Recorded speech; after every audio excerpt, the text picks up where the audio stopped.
ولسمشر غني طالبانو ته وایي چې په مکه مکرمه کې راسره سوله وکړئ. سلام او مینه ملګرو، هیله ده چې روغ او جوړ به وئ.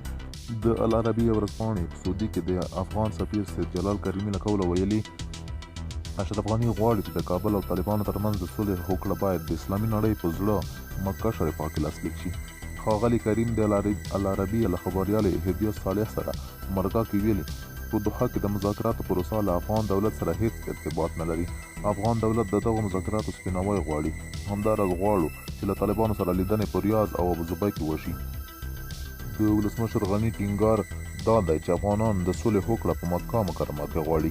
ښاغلي کریم د ایراني چارواکو جواد ظریف او د سپاه پاسدارانو د قومندان قاسم سلیمان له لوري طالبانو ته په مشهد او تهران کې د دفتر ورکولو د څرګندونو په غبرګون کې ویلي طالبانو سره په اړیکه کې هیوادونو څخه غواړي چې دا اړیکې د افغانستان د واقعي سولې لپاره وکاروي او د افغانستان د ملي حاکمیت درناوی دې وکړي.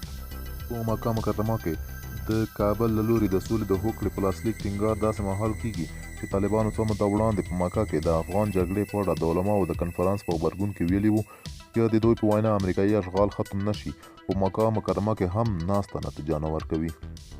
ملګرو، له تاسو څخه ډېره زیاته مننه چې ویډیو مو سره تر پایه پورې وکړه. که چېرته زموږ چینل مو سبسکرایب کړی نه وي نو همدا اوس یې سبسکرایب کړئ. موږ هڅه کوو تر څو تاسو ته په زړه پورې معلومات چمتو کړو.